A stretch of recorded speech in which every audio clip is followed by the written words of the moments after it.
That refused to go down. Spank that football, number 84. Godwin hurdles to the goal line. Let's go!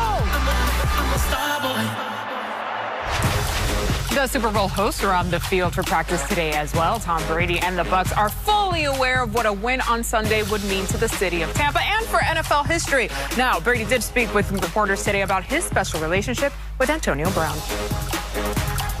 Antonio and I connected right away, and he has a great love for the game, is a real perfectionist about how he plays, how he takes care of himself, incredible football IQ. And then again, a great skill set just as a player. And I think made incredible strides over the last 12 months to get from where he was at to where he's at now. Sarah Walsh is with the Bucs. Now, Sarah, what's the latest on the injury front for the Buccaneers? Well, of course, one of those guys that you're asking about would be Antonio Brown. There's a trio of big-name players we're keeping an eye on, and we know what AB means to Tom Brady. You heard him talk about him right there. He has been out since he tweaked his knee in the divisional round game against the Saints, and we really hadn't heard anything from him since then. Bruce Arians said all three of the guys we're keeping an eye on, which also includes Antoine Winfield Jr.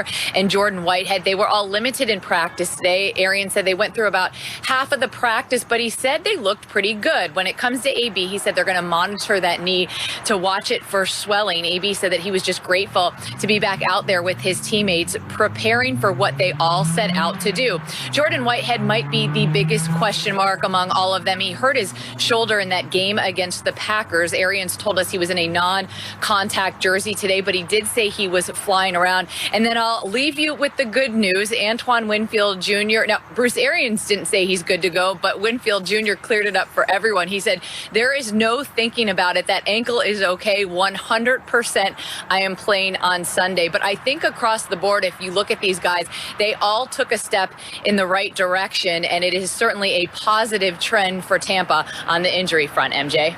And Sarah, who's been covering the Bucs all season long, she knows to leave us on a bright spot there. All right, Sarah, thank you. Now, Tampa Bay is just a beautiful backdrop for a Super Bowl, and Willie and Irv have been taking it in all week so far. Guys, I'll send it over to you guys for more.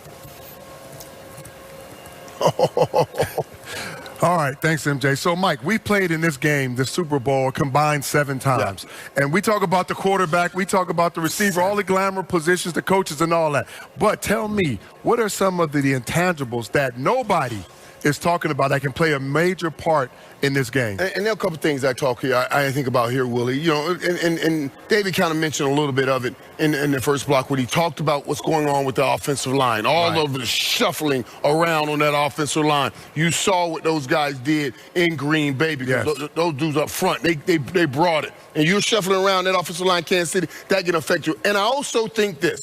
I think Kansas City has been blessed to be able to stay home for this Super Bowl, because it's one thing to be in a Super Bowl. It's another thing when you got to go to the team that you're going to play against home during the Super Bowl and sit around all week, and the Tom Brady legacy and legendary just keep growing and growing in your mind as you're watching TV.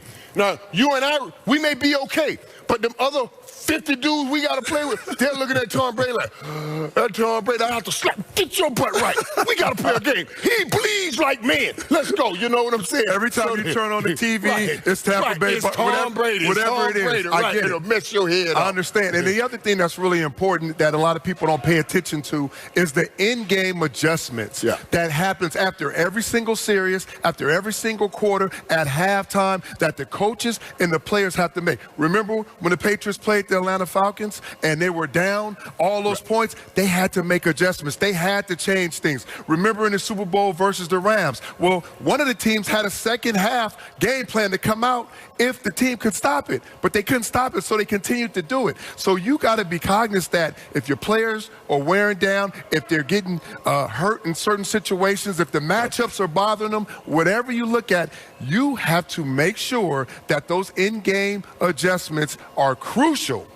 And everybody's on the same page. So when I look at that, those are important things that the coaches are going to have to understand and recognize, and the players are going to have to go out and make those adjustments. You're right, especially when you're playing Tom, because I guarantee you that touchdown right before the half in Green Bay, that was something he saw in the game. That was something he saw, and they went for it, and he said, let's try this, and let's see it. And you gave him the same thing instead of changing it, and he made you pay for it, and that's what you have to be careful for. Yeah, so MJ, those intangibles, they're going to play a major part. We're just going to see which ones or what they will be. All right, I'm just listening to you guys because it sounds exactly the way we talked about it earlier. Just, you know, turned up 10 notches. All right, Willie and Irv, thanks so much. Presented by Rocket Mortgage, Super Bowl Squares. Just taking you through social media today, what we found. First up, Jared Goff saying goodbye to the city of Los Angeles and the Ramley as he gets ready to go to Detroit, saying thank you to the entire city of LA for welcoming a 21-year-old kid with open arms, making this town feel like home. Next up, a little sneaker swag for you because I got to interview Bucs linebacker Devin White. He revealed his custom Super Bowl Jordans during our Instagram Live interview. Look at these 813 Jordans. These the new Jordans. They ain't even came out yet. Don't ask me how I got them. You know, got the confetti in the inside. 813, that's the Tampa area code. And I just want to say, get live. Oh, so I had to flex on him too. I'm just saying your girl is working on her sneaker game too. But I know who wants to make sure that the confetti stays on Devin White's sneakers there, not in real life, the Tampa Bay Buccaneers, who they showed their history-making staff, giving them some love on Twitter today. Todd Bowles, Byron Leftwich, Harold Goodwin, and Keith Armstrong, all black coordinators in the Super Bowl, will be coaching together for the first time. How's that for a little black history? All right, I'll send it over to Willie and the guys for some players only.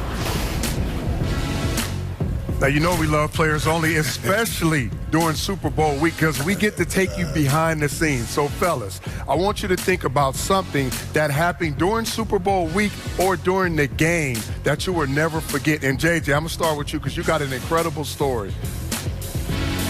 Hey, I'll never forget, Willie, and we all know it's the Super Bowl. None of us are healthy. We all battling some. You're just going out there for your teammates, and you fighting through it. But I broke my finger on my left hand, my middle finger, and then I dislocated my ring finger on my right hand. So during the whole playoff stretch, I'm getting my fingers shot up. So I can't feel these four right here. These four I can't feel. They shot up, they numb.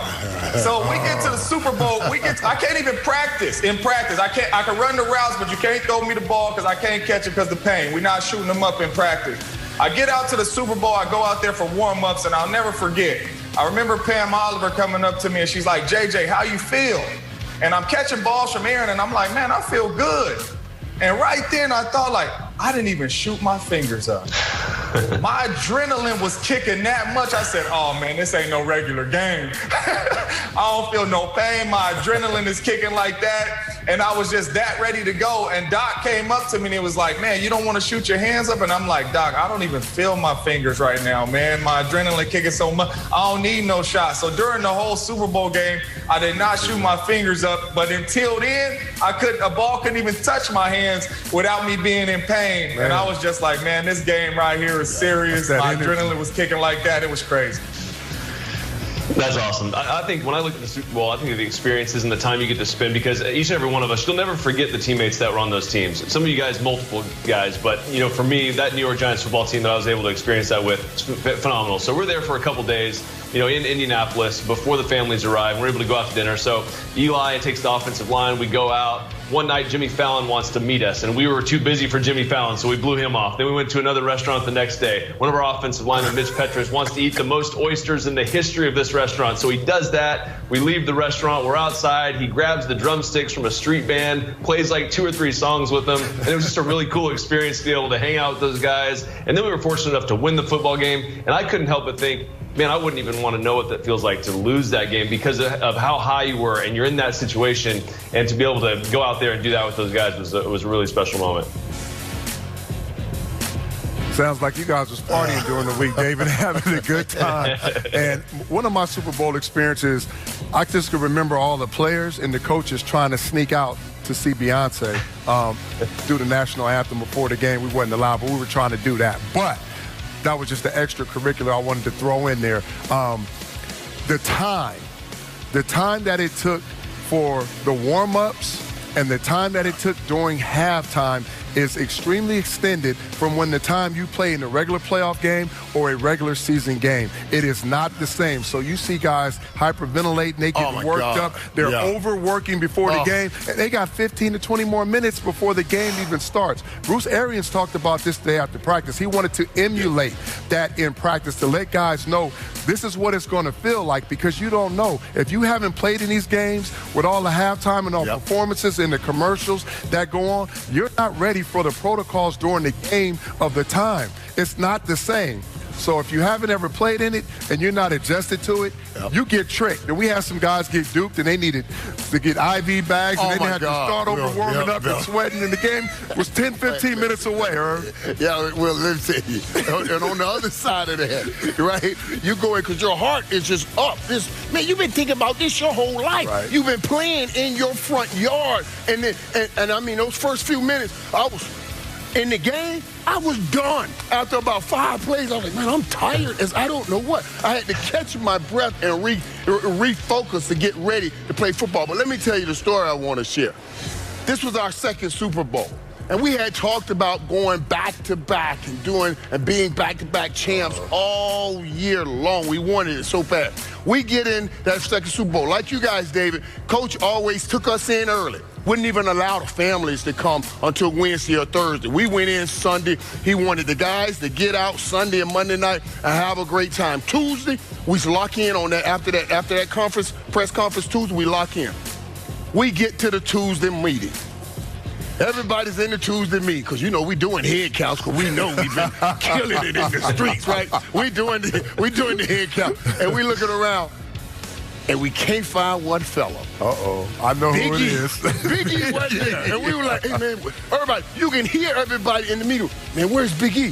Where's Big E, man? Where's Big E? I don't know. Anybody knocking on the door? We asked his roommate. He wasn't in the room. I ain't seen him all morning. What do you mean you ain't seen him all morning? Right? So we all in the meeting. We keep looking at the door the whole while. Jimmy fired up. I mean, you can see the steam coming off his head. And the rule was, if you don't make meetings, you miss practice. Period. You don't play. Man, they finally found Big E.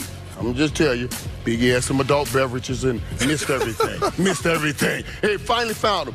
Man, Big E walked in, and Jimmy was so hot, and he was like, listen, we know the rules. The rules are the rules, and this is how we get here. We follow the rules.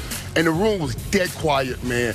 And then all of a sudden, Jimmy said, but I'm no dummy. We'll take this up after the Super Bowl. Big E, get ready to play. And the room erupted, man. I knew right then we would win that Super Bowl just from that one moment. We needed that big fella. He was the anchor on our offensive line, man. So that was a great Super Bowl. And that was the moment I remember saying, okay, now we will win. And Michael, you played against, I mean, that was your team. I played against Eric Williams, the right tackle, so I know how much he meant to that team. He meant everything. And all these stories, MJ, they all are great when the confetti's coming down, raining on your head, and you win the football game. But when you don't, it's a different story. And I've been on both sides. I mean, phantom fingers, Jimmy Fallon, Beyonce, and a missing lineman. I love it. All right.